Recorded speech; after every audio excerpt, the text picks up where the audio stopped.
게임하고 TV 보는 아이들 내버려 두어도 괜찮을까요? 2024년 6월 19일 종교인 모임 수행법회 생방송. 안녕하세요. 서울정토회관의 아침이 밝았습니다. 스님은 새벽 기도와 명상을 마친 후 민족의 화해와 평화를 위한 종교인 모임을 하기 위해 아침 일찍 평화재단으로 향했습니다. 목사님, 신부님, 주교님, 교령님이 모두 정토사회문화회관에 도착하자 다 함께 식사하며 모임을 시작했습니다. 식사를 마치고 평화재단 회의실로 자리를 이동하여 본격적으로 대화를 나누었습니다. 오늘은 지난 6월 13일에 개최된 만인대법회를 평가하고 향후 계획을 논의하는 시간을 가졌습니다. 먼저 각자 행사에 참석해본 소감을 가볍게 이야기했습니다. 저는 천지가 다시 개벽하는 것 같은 느낌이 들었어요. 천도교에는 후천 개벽이라는 사상이 있는데 다시 개벽하는 일이 중림종사에서 일어나는 것 같았어요. 시작부터 끝까지 감동이었습니다. 한반도 평화, 국민통합, 국가의 지속적 발전이라는 메시지가 참 좋았어요. 진보와 보수를 대표하는 정세균 전 의장과 주호영 의원이 함께 축사한 것도 참 좋았습니다. 대중들이 너무 질서정연하게 움직여서 평양에 온 것 같았어요. 이번 행사를 보면서 용성조사님의 유훈을 실현하고자 했던 도문 큰 스님의 간절한 소원이 법륜 스님과 정토회를 통해 이루어지는구나 하는 것을 크게 느낄 수 있었습니다. 종교인 분들의 소감을 듣고 나서 스님이 이번 6.13 만인대법회의 취지와 앞으로 종교인 모임의 역할에 대해 한마디를 덧붙였습니다. 이번 6.13 만인대법회는 종교 행사가 아닌 시국선언 행사였습니다. 그래서 독립운동가로서 용성조사님을 부각한 것이지 불교인으로서의 용성조사님을 부각하지 않았습니다. 생전에 용성조사님이 대한전국 800년이라는 유훈을 남기신 것도 불교에만 국한된 내용이 아니라 나라의 미래에 대한 말씀이었습니다. 다만 정포회라는 불교 수행단체가 주관했던 것뿐입니다. 6.13 만인대법회 이후 우리가 해야 할 일. 행사 이후에 우리가 해야 할 일은 6.13 만인대법회를 시발점으로 삼아 평화를 향한 행보를 이어나가는 것입니다. 첫째, 미국 대선 이후 북미 관계의 개선을 우리가 적극적으로 독려하는 일을 해야 할 것 같습니다. 만약 전쟁 위기가 더욱 고조되면 서울에서 평화 행진을 해야 한다고 생각합니다. 사실 지금은 그 어느 때보다 전쟁의 위기가 고조된 상황입니다. 그러나 정작 국민은 전쟁에 대해 무감각해져 있습니다. 이런 상황에서 우리가 전쟁의 위험성을 얘기한다면 오히려 불안을 조성한다고 비난을 받을 소지가 있습니다. 그래서 전쟁의 위험이 커진 상황이지만 전쟁의 위험을 대놓고 말하기도 어려운 상황입니다. 그렇지만 추후 남북 간에 어떤 충돌이 생겼을 때를 대비하여 공개적인 평화 행보를 염두에 두고 있어야 합니다. 지난 2017년에 광화문에서 1만 5천 명이 모여 평화 행진을 했듯이 말입니다. 그때도 평화 행진을 정토회에서 진행했나요? 네, 정토회가 했습니다. 당시 민중단체들과 연합해서 하려고 했는데 방향성이 서로 달랐습니다. 민중단체들은 당시에 트럼프 대통령의 강한 반대를 요구하고 있었어요. 제가 민중단체의 대표와 만나서 전쟁을 막으면 트럼프 대통령은 북한과 협상을 할 수도 있기에 방안을 반대하는 것은 의미가 없다 하고 설득했지만 견해의 차이를 좁히지 못했습니다. 그래서 정토회와 시민단체가 같이 하게 됐고 시민단체는 대중 동원력이 떨어지다 보니 결국 정토회 회원들 1만 5천 명이 모여 평화 행진을 했습니다. 둘째, 국민 통합을 위해서 헌법 개정 운동을 해야 합니다. 이에 대해서는 종교인 모임에서도 이미 논의해서 세 가지를 합의한 적이 있습니다. 첫째, 대통령의 권한을 축소시켜 의원 내각제와 같은 구조로 가야 합니다. 둘째, 중앙 권력을 분산시켜 지방자치를 강화해야 합니다. 셋째, 선거법에 승자 독식 구조를 바꾸어야 합니다. 이어서 종교인분들이 향후 방향에 대해 여러 가지 제안해 주었습니다. 현재 전쟁의 분위기가 굉장히 고조되어 가고 있습니다. 평화 문제가 기후 문제, 저출산 문제와 더불어 동시다발적으로 터져버릴 것만 같은 위기의식이 느껴집니다. 저는 이번 6.13 만인대법회에서 아주 때를 잘 맞춰서 선언을 잘했다 싶습니다. 여기서 멈출 것이 아니라 평화 문제를 풀고 소통의 물꼬를 터야 한다고 생각합니다. 우리가 했던 만인 평화 선언이 크고 작은 후속 행동으로 쭉 이어져 나가기를 바랍니다. 한 가지 제안하고 싶은 게 있습니다. 우리 종교인 모임에서 천주교주교나 각 종단의 수장들을 예방하면 좋을 것 같습니다. 평화행진과 같은 큰 대회를 하기에 앞서 정치계, 종교계, 시민단체 등을 예방해서 미리 소통해 놓는 일이 추후 결집 시에 도움이 될 거라고 봅니다. 마지막으로 스님도 전쟁의 위기에 대해 깊은 우려를 표했습니다. 지금 국지전이 일어날 위험이 그 어느 때보다 높습니다. 남북 기본합의서에 불가침 조약이 있지만 북한이 지금 남한의 행동을 선전포고라고 규정지어서 선제 공격할 가능성이 있습니다. 어느 때보다 높아진 전쟁의 위기.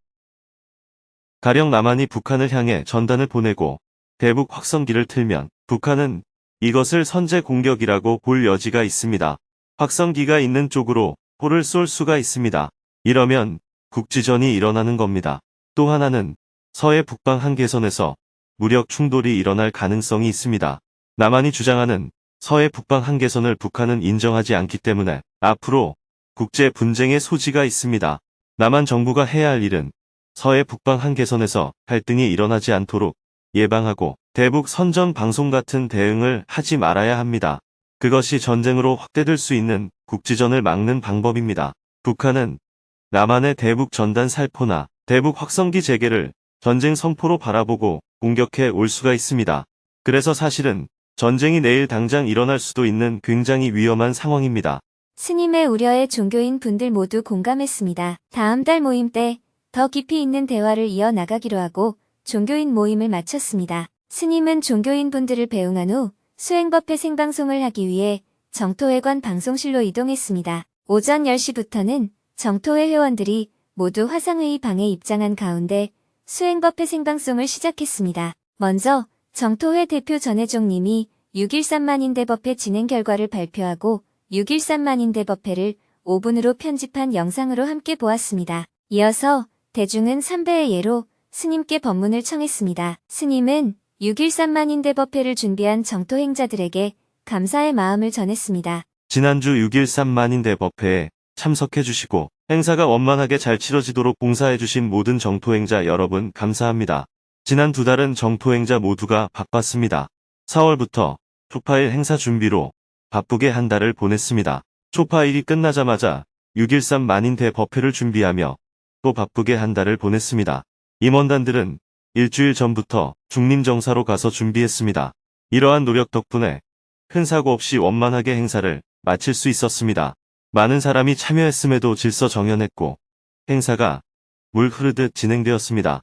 내빈들께서도 그 많은 사람이 참석했는데 휴지를 버리는 사람 하나 없고 뙤약볕에도 그늘을 찾아 우왕좌왕하지 않고 질서정연하게 앉아있는 모습에 감동하였다고 합니다. 행사 내용도 중요하지만 여러분 만 명이 한마음을 모아준 것이 더욱 큰 감동을 주었습니다. 평화재단 기획위원장을 비롯해 행사의 콘텐츠와 내용을 만든 분들, 각 지부, 지회, 사무처, 그리고 사무처장님을 중심으로 500명의 자원봉사자가 빈틈없이 일사불란하게 움직여 전체 행사를 성공적으로 치를 수 있었습니다. 모두 감사드립니다. 코로나 팬데믹 이후 5년 만에 이런 큰 행사를 치르다 보니 소소하게 부족한 점도 있었지만 물 셀 틈 없이 준비했기에 가능했습니다. 참여하신 분들이 일반 대중이 아니라 모두 정토행자였고 대한민국이 처한 현실과 위기 요인을 극복하고자 하는 원을 가지고 참여했기 때문에 가능한 일이었다고 생각합니다. 다시 한번 감사드립니다. 질문을 받기에 앞서 누구든지 손을 들고 6.13 만인대법회에 참석한 소감을 나누는 시간을 가졌습니다. 저는 이 자리를 빌려 감사의 말씀을 드리고 싶습니다. 저희 조에는 뇌경색을 앓고 있는 북한 이탈 주민 학생이 계십니다.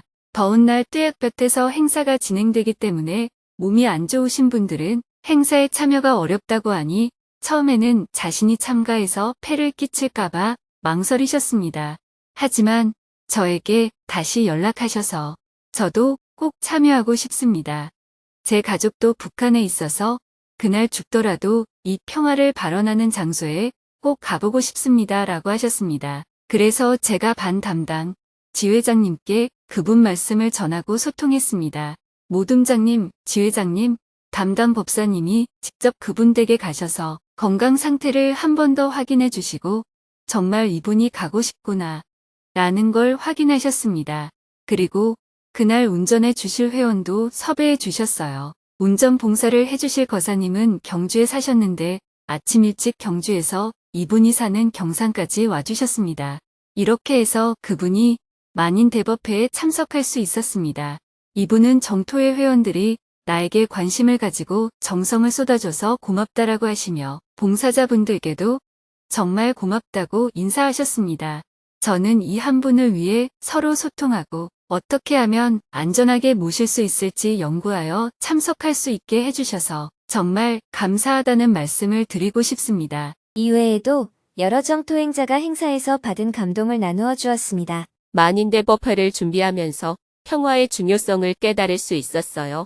정토의 회원으로서 자부심을 느꼈으며 많은 이들과 함께 평화의 가치를 나눈 경험이 자랑스러웠습니다. 3.1운동 때 종교 지도자들이 독립을 외쳤듯이 이번 대법회에서 평화와 통합을 외친 것이 자랑스러웠습니다. 만인대법회에 참석하면서 질서정연한 정토행자들의 모습에 자부심을 느꼈습니다. 한반도의 평화와 국민통합, 국가의 지속적 발전이라는 세 가지 목표가 꼭 실현되었으면 좋겠습니다. 행사를 참석하며 느낀 소감과 더불어 봉사를 하며 느낀 소감도 나누었습니다. 동선 안내 봉사를 맡으며 어려움이 있었지만 참여한 모든 분의 도움 덕분에 행사가 잘 마무리될 수 있었습니다. 혼합 차량의 차장 역할을 하면서 진행에 어려움이 있었습니다. 혼합 차량을 운영하는 방식을 개선하면 좋겠습니다. 내빈 화장실 안내를 맡았습니다. 내빈 외에는 화장실을 사용하지 못하도록 안내해서 죄송했습니다. 이 자리를 빌려 사과드립니다. 장애인 안내를 맡으며 어려움이 있었지만 문제를 해결하려고 노력했습니다. 다음 행사에는 장애인을 더욱 고려할 수 있었으면 좋겠습니다. 이번 만인대법회는 많은 이들에게 평화의 중요성을 일깨워주고 함께하는 힘을 보여준 소중한 시간이었습니다. 참가자들의 소감과 제안은 앞으로 더 나은 행사를 준비하는데 큰 밑거름이 될 것입니다. 소감과 더불어 질문도 받았습니다. 6.13 민족 대통합 발언문에 평화통일이 아니라 평화통합이라는 용어를 사용하셨는데요. 통일과 통합은 무엇이 다른가요? 동훈 큰 스님께서 6.13 만인대법회에 참석한 사람들에게 해등명이라는 법호를 주셨는데 그 뜻을 더 자세하게 알고 싶습니다. 1시간 동안 증문즉서를 한 후 11시가 넘어서 생방송을 마쳤습니다. 방송실을 나온 스님은 다시 평화재단으로 이동했습니다. 12시부터는 이재정 의원이 찾아와 함께 점심 식사를 하고 대화를 나누었습니다. 오후 3시부터 5시까지 평화재단 기획위원회 회의에 참석했습니다. 기획위원회 회의에서도 6.13 만인대법회를 평가하고 앞으로 국민 대통합을 위해 평화재단이 어떤 역할을 해나가야 할지 논의했습니다. 회의를 마치고 나니 해가 저물었습니다. 저녁 7시 30분부터는 정토회관 방송실에서 저녁반 회원들을 위한 수행법회 생방송을 했습니다. 스님은 먼저 만인대법회를 준비하고 참여한 모든 정토행자들에게 감사의 마음을 전한 후 현재 국제정세와 한반도의 긴장 상황에 관해 설명해 주었습니다. 스님은 북한과 러시아의 군사협력, 미중 패권 경쟁 등으로 인해 한반도의 긴장이 고조되고 있으며 이러한 상황에서 평화를 지키기 위한 노력이 중요하다고 강조했습니다. 전쟁은 어떤 이유로도 있어서는 안 된다라며 평화의 중요성을 다시 한번 강조했습니다. 이어서 참석자들이 만인대법회에 참석하며 느낀 소감을 나누었습니다. 주차 봉사를 맡았던 활동가는 행사에 참석한 사람들을 보며 느낀 감동과 청년 불교 대학생들의 긍정적인 반응을 전했습니다. 소감을 나눈 후 2명에게 질문을 받았습니다. 그중 한 분은 자녀를 키울 때 아이들이 하고 싶은 대로 하게 내버려 두어도 괜찮은지에 관해 물었습니다. 게임하고 TV 보는 아이들 내버려 두어도 괜찮을까요?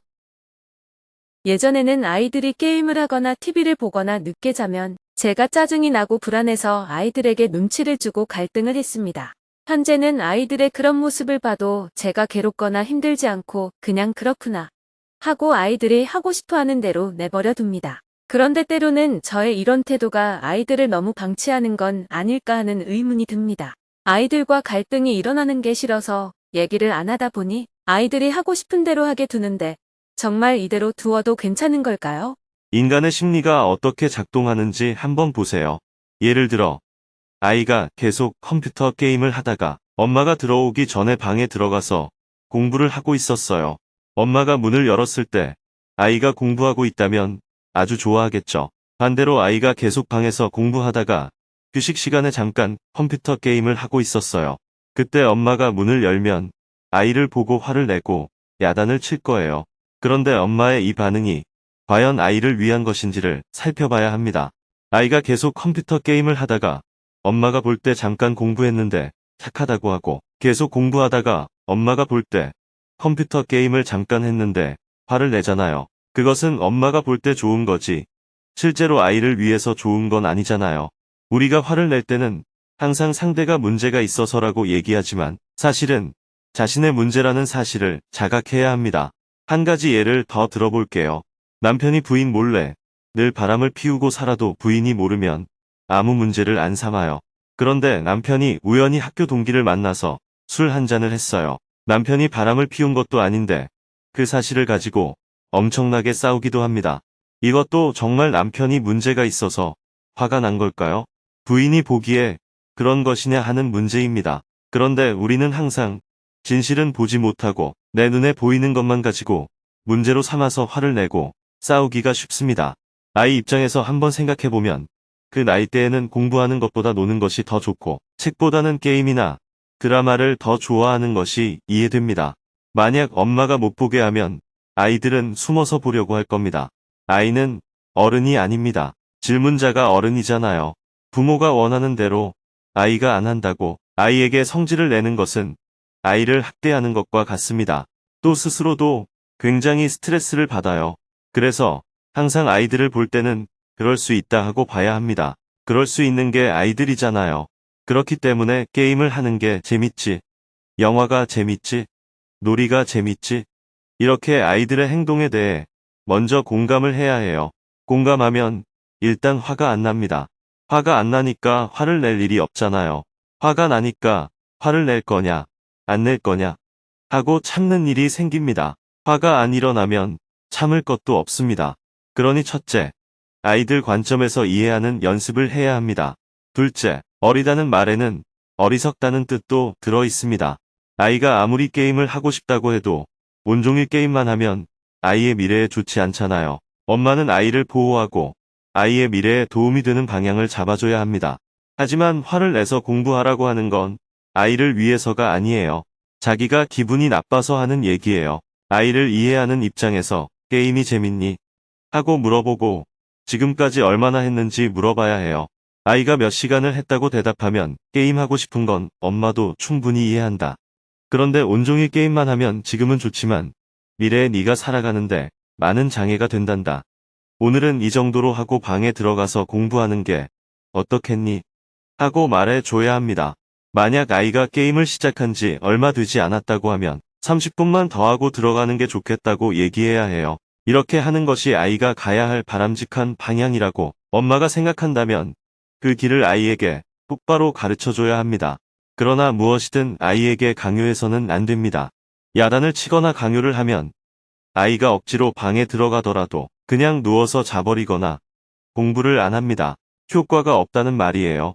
그러니 먼저 아이를 이해하는 마음을 가져야 합니다. 그리고 아이는 아직 어려서 모르는 게 많으니까 내가 보호자로서 아이가 지금도 좋고 나중에도 좋은 길을 선택할 수 있도록 도와줘야 합니다.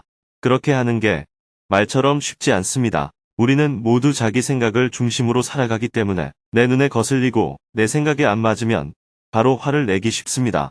질문자가 아이에게 무슨 말을 하면 반발을 하니까 아예 말을 안 한다고 했는데 이것도 자기 문제예요. 그렇게 말을 안 하면 안 되죠. 예를 들어 아이가 총을 사달라고 했어요. 엄마가 위험해서 안 된다고 하니까 아이가 막 악을 쓰고 공부도 안 하고 반항을 해요. 그제야 엄마가 알았다.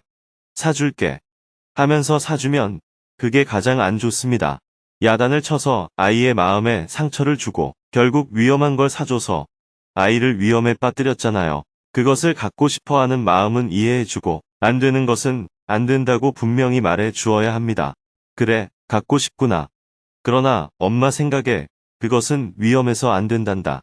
아무리 아이가 울고 해도 아이고 미안하다. 그런데 엄마는 널 보호해야 하니까 안 돼. 이렇게 딱 분명히 선을 긋고 살아야 합니다. 그런데 우리는 아이에게 야단은 야단대로 쳐서 심성의 상처를 줘놓고 아이 하자는 대로 해서 버릇을 나쁘게 만듭니다. 늘 이렇게 두 가지 다 나쁜 결과를 만들기가 쉽습니다. 아이를 이해하면 야단 칠 일이 없으니까 상처를 줄 일이 없어요. 또 엄마가 아이에게 좋지 않은 일은 딱 못하게 하면 아이가 이런 거는 안 되나 보다 하고 받아들여서 나쁜 버릇이 들지 않습니다. 부모에게는 이런 두 가지 자세가 필요합니다. 수행하면 이렇게 할 수 있습니다. 그런데 부모가 대부분 수행을 안 하고 성질대로 살기 때문에 아이들은 대부분 부모로부터 어릴 때 마음의 상처를 입는 거예요.